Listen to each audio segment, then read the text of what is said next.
Tonight on KQED Newsroom, California lawmakers propose new laws aimed at preventing a repeat of the college admissions scandal that has roots in the Golden State.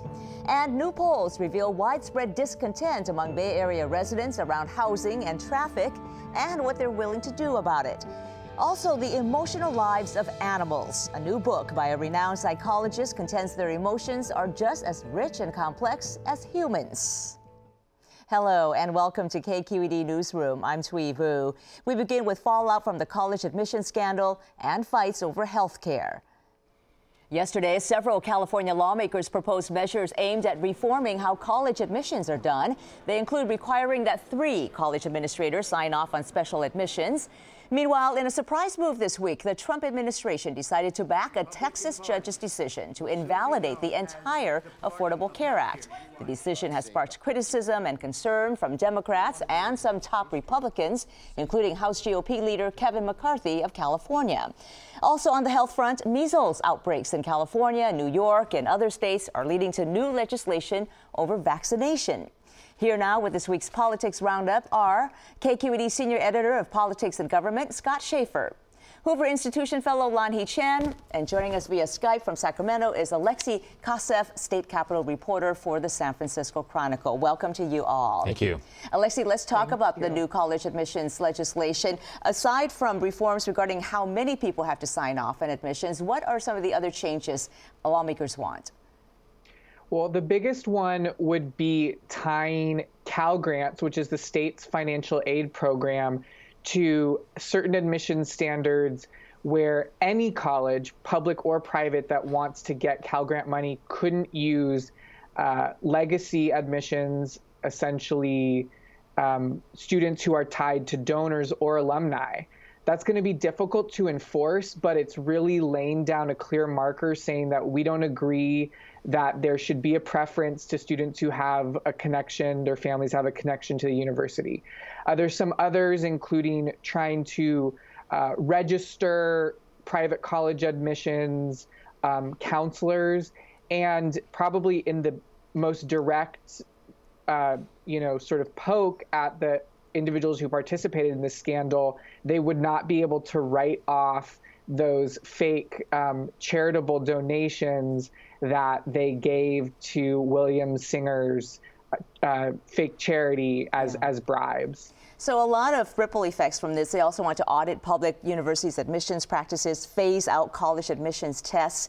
Is there a risk here, though, of going too far, Lan-Hee? Yeah, I mean, look, this is difficult to enforce, I think, as Alexei was saying. The challenge is that alumni preference is something that's as old as time. The notion that particularly alumni who invest in a university, the universities are not going to want this source of income to be cut off. And so there are a whole host of questions about whether it does go too far. But fundamentally, the idea of having to register people who advise on college admissions, that seems like a reasonable step. And there are others that are reasonable steps. But I think this is really a marker that's being laid down in terms of trying to get the process under control. And there's always unintended consequences of any legislation, no matter how well intended it is. I think there's a concern that these standards could become too onerous, that maybe deserving students, even though they also have parents who are alumni, could get, screened out, those sorts of things. But this is really, in some ways, a politician's dream, because it's very clear what's the right side and the wrong side of this issue, and they're all, rushing to be on the right side. And given all the national uproar over this, do you think that other states will soon follow in California's footsteps? Oh, I think this is really perhaps just the tip of the iceberg, because, with these, I don't think anyone's shocked. I mean, it's very, I think, disgusting in a lot of ways, the way these people who have privilege were trying to even have more privilege to get their kids into these schools. And so I think you're going to see similar investigations. My guess is there may be other investigations underway already by the Department of Justice based on things that they've heard just in this first round. I do want to move on to health care as well, because there's a lot to discuss there. Lan-Hee, a lot is at stake with the Trump administration's latest effort to dismantle the Affordable Care Act. Millions of Americans could lose health care if that happens. Why is the president doing this now when he had, signaled earlier that he would be okay with just chipping away part parts of the ACA. Yeah, I mean, it's a kind of a stunning reversal of the administration's position. Now the administration is taking the position that the entirety of the law ought to be invalidated. It's a relatively dubious legal argument, I think, if you talk to people who follow this closely. Why is the administration doing it? Best as I can tell, it provides them with an opportunity to signal their continued opposition to the Affordable Care Act. This is something that plays well with the president's base going into an election year, thinking about ways of continuing to signal to that base things that the administration cares about from a priorities perspective. Opposing the ACA is something that is a winner with his base. Although, you know, in the midterm elections, Democrats were successful in picking up 40 seats largely because they focused on health care. And this whole issue of, pre-existing conditions is one that as time goes by, more and more people are affected by it. When the law passed, it was, maybe the benefits of it weren't as apparent as they are now. And that's why I think trying to undo it this far into the game is going to be difficult legally for sure, but also in terms of the potential political ripples, which is why Kevin McCarthy was really advising the president not to get into this. I mean, they lost 7 seats in California, not just because of health care, but partly. Well, not only that, but Kevin McCarthy also said that, look, you could be doing a victory lap following the Mueller report and Attorney General Barr coming out and clearing you basically of collusion and conspiracy, saying there was nothing in that report. He continually steps on the good news. It's incredible. He's done that time and time again, where economic news comes out, jobs reports, and he goes off in some other direction and makes this other more controversial partisan thing the news and the story. So what are Democrats doing at this point in response to this? They're moving ahead with their own health care legislation. Well, this is a gift to Democrats, I think, because it allows them to shift the focus off the Mueller report, which, has turned out not to be, at least at this point, a winner for them. So they're going to try, Pelosi's going to try to keep the caucus focused on those things. And the difficulty of saying we're going to get rid of the ACA is always, okay, what are you going to replace it with? And what are you going to replace it with that can get through Congress? Although the Democrats have their own challenge, which is that they have disagreements about how to handle health care going forward. You have some percentage of them who are saying we ought to have Medicare for all, a single payer system. Speaker Pelosi's position is, look, we've got the ACA, let's improve upon that. I think that tends to be the consensus position anyway. But how is she going to moderate those effects of those in the party who want to go to the left? And obviously the presidential campaign, now that it's beginning, you have a number of key candidates, including Kamala Harris and others, who are saying we want Medicare for all. That's a discussion worth watching in the Democratic Party as well. All right, Alexi, are there any proposals from state lawmakers that would protect Californians if the ACA goes away? Absolutely. There's actually quite a bit moving its way through the legislature right now, including probably the biggest thing, which would be a state mandate similar to the one that was repealed at the national level, requiring every Californian to have health insurance. That's something that Gavin Newsom actually introduced on his first day as governor in January, said he wants to do it as a way to use the money from fees on those who decline health insurance to pay for expanding subsidies to those who can't afford it. So he's trying to create his own sort of replacement version here in California. And there's tons of other kinds of proposals as well, including expanding health care to undocumented immigrants. California has been all in on the Affordable Care Act since day one and has really seen the uninsured rates fall as a result. Yeah. And California is also taking a big step on the measles controversy. This week, New York's Rockland County barred children who aren't vaccinated from measles from public places. And then you've got the situation in Santa Clara County now where there was infected tourists who visited a number of places, and that had to that led county health officials to issue a warning about that. So we have new legislation now from Richard Pan, State Senator Richard Pan, on this. What would that law do? What would the bill do? So this is a follow-up to a pretty controversial law that California passed about 4 years ago that required every private or public school student to be vaccinated. And that left in place a medical exemption for students, which certain individuals who are opposed to vaccinating their children seem to now be taking advantage of as a loophole to that law.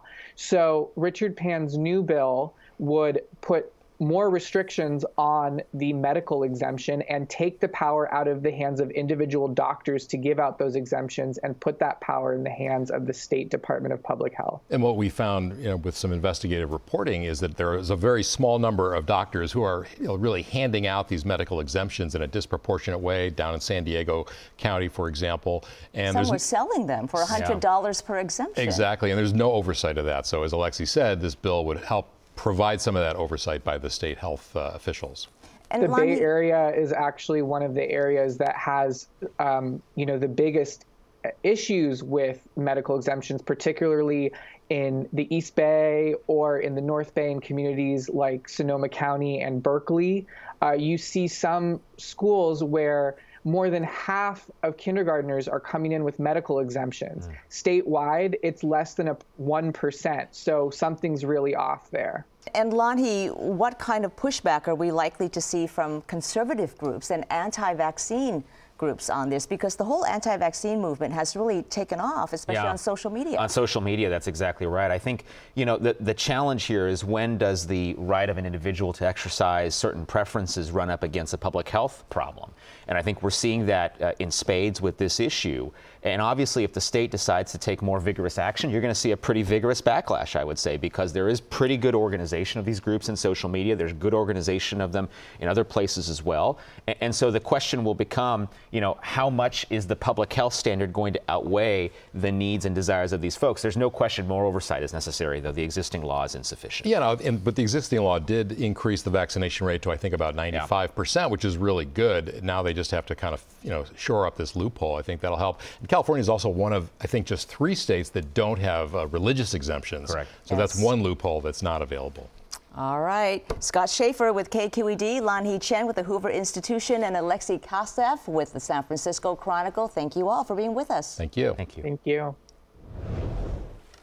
Turning now to some of the Bay Area's toughest challenges. 2 polls released this week found 65% of the voters surveyed feel the quality of life in the region has gotten worse in the last 5 years. 44% are considering leaving the area in the near future. Among their top sources of frustration, homelessness, the high cost of living, and traffic congestion. But they're also willing to dig into their wallets to help find solutions. Joining me now to discuss what this means for the future of the Bay Area are KQED politics and government reporter Guy Marzorati and Carl Guardino, president and CEO of the Silicon Valley Leadership Group. Great to have both of you here. Great to be here. Carl, your group conducted the polls. Why do so many people, nearly 2/3 of those surveyed, think the Bay Area's quality of life has gotten worse? Yeah, our Silicon Valley poll with the Leadership Group and the Bay Area News Group was actually quite surprised with the findings that 65% of us say that the quality of life has declined, and even more troubling, 44% say over the next several years they are likely to leave the Bay Area, nearly 30% strongly feeling they'll leave. But what was most concerning to me was that 6% said, I'm packing, I'm leaving in 2019. 6 of every 100 Bay Area residents. And so what does this mean for the Bay Area? What are your biggest concerns resulting from these findings? Well, we dug deeper into the why. And what we found was 83% said the why is the high cost of housing here. 81% their ongoing concern about our homelessness crisis. 79% the overall cost of living here, which often doubles as the high cost of housing. And 76% of us are just that frustrated with the crumbling conditions of our roads and bridges and the commutes that have grinded to a crawl. And Guy, let's dig deeper, because if you look at some of the other questions posed, the poll also reveals that 83% of voters view the cost of housing as an extremely or very serious problem. Yet at the same time, less than half of those surveyed support an ambitious regional housing plan known as CASA. That covers everything from renter protections to dense housing around transit. Why is that? Well, I think it's how you ask the question, and CASA is a really complex group of policies around housing, difficult to individually poll. I think when you ask voters about that, they might hear one specific thing, a renter protection, rent caps, or maybe an idea to have more dense housing around transit and say, okay, no, I'm against that. That means I'm against CASA.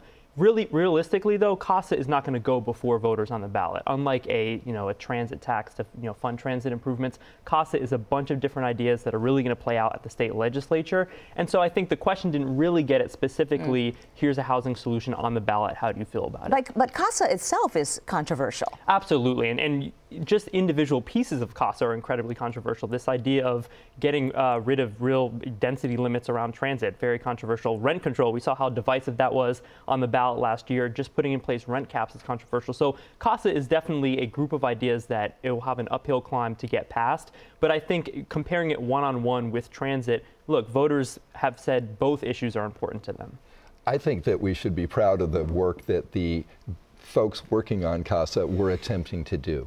And that was recognizing that here in the Bay Area, as well as in California, we have ignored our housing crisis for 30 years. It's been since 1989 that California has consistently met the number of homes needed to meet our population.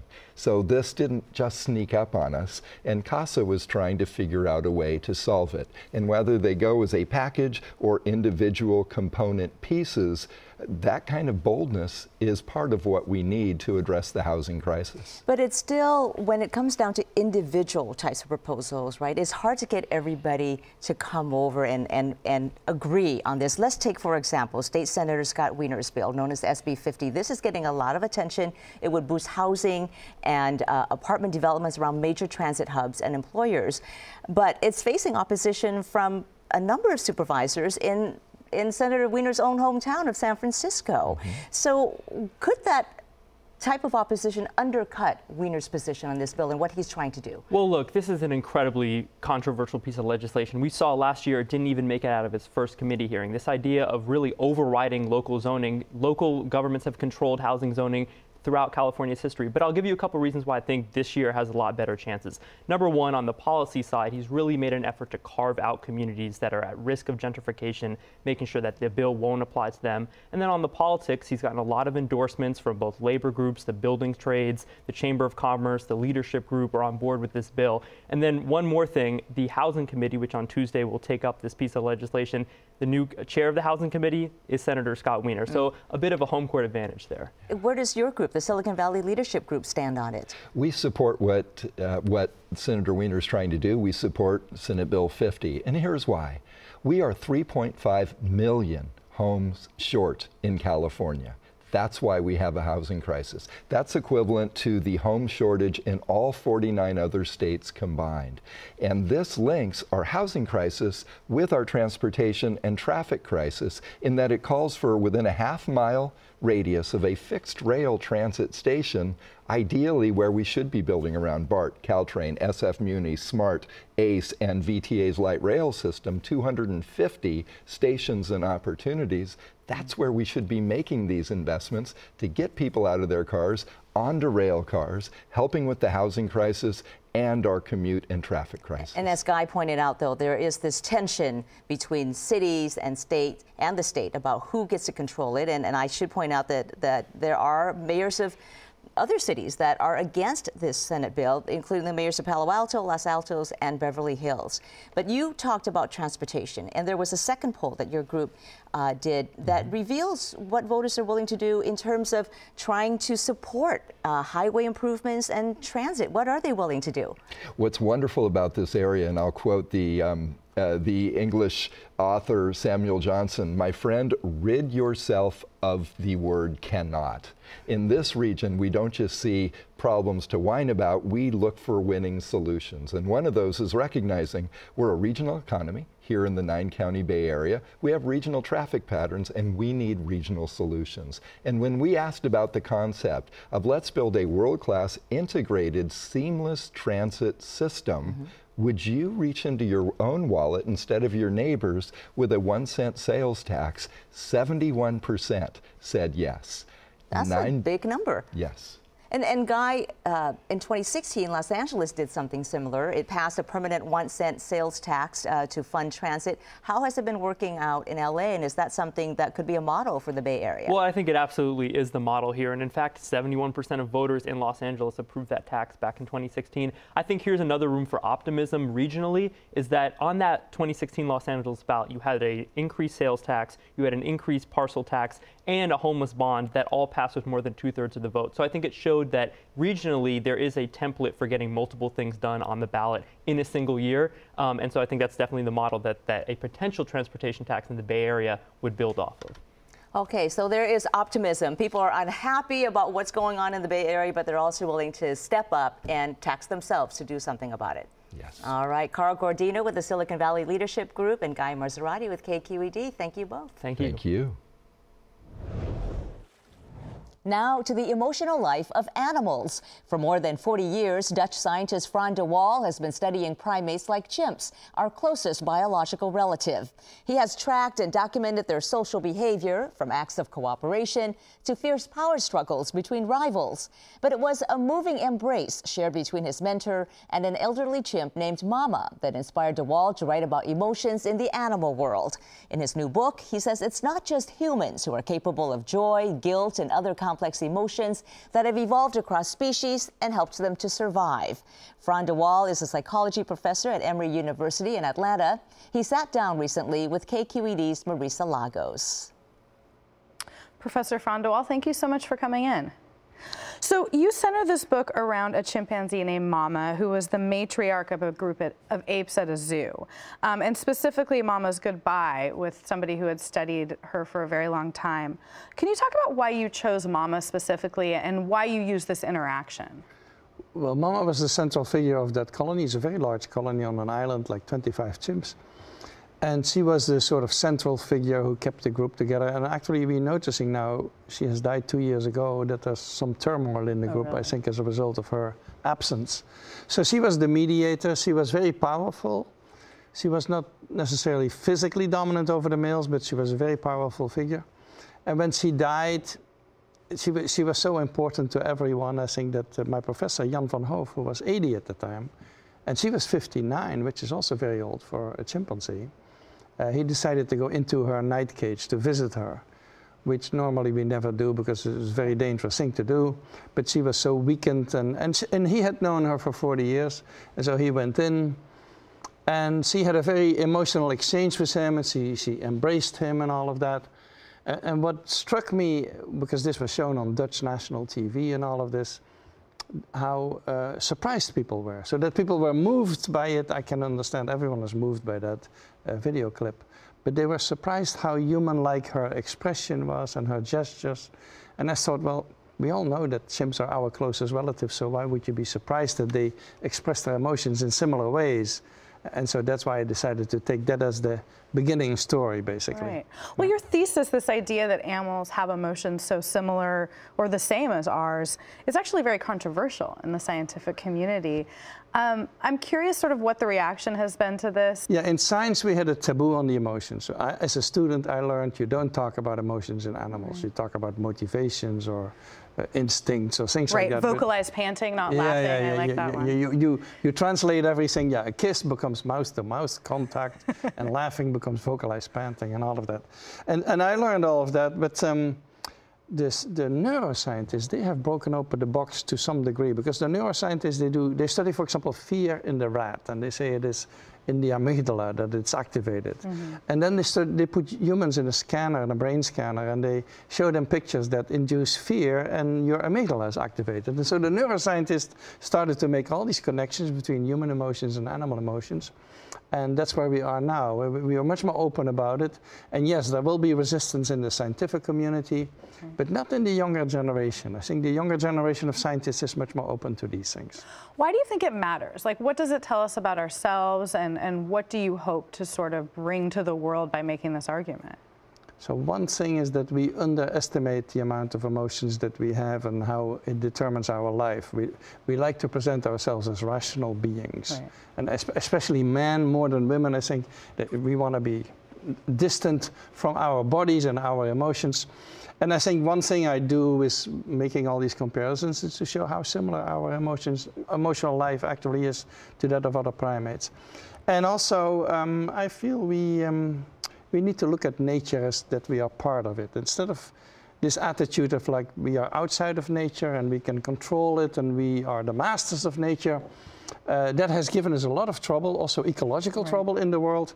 And I think it's the wrong attitude, and I want to emphasize that we're part of it and we're connected to other species. One of the really wonderful examples is of another female chimp at the same zoo who was couldn't lactate, couldn't feed the babies. And you had an interaction and taught her something that really changed. Can you just tell us about that? Yeah, this is a female named Kuif, and we decided after she had lost 2 or 3 offspring, and she had always deep depressions, and she would cry and she would not eat.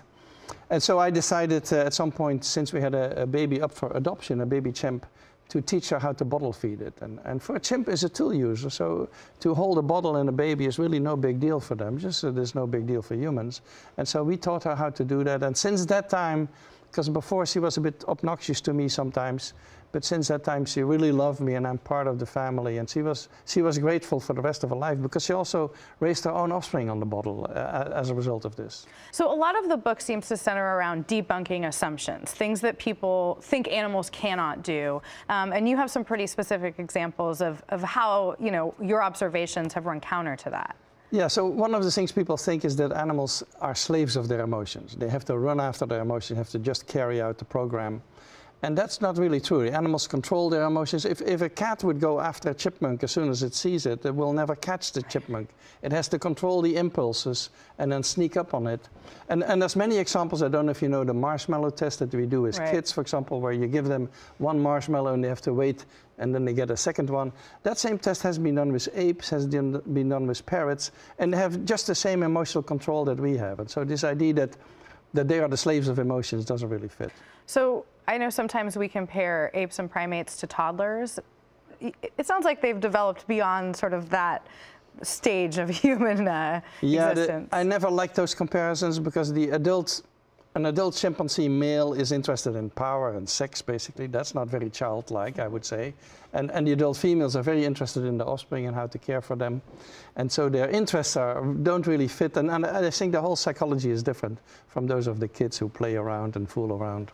So you've sort of built your life around this work. What's next? And what do you hope people are taking away from this? Well, I think the next phase is actually we do a lot more research on emotions because it has just started on the animals since we were not allowed to talk about it. In humans also. Actually, human emotions are often studied verbally. The people have questionnaires and they fill out their feeling states. I think human emotions also need to be studied more observationally and more focused on the face than what we're doing now. All right, Professor Frans de Waal, thank you so much for coming in. You're welcome. And that will do it for us. As always, you can find more of our coverage at kqed.org/newsroom. I'm Thuy Vu. Thank you for joining us.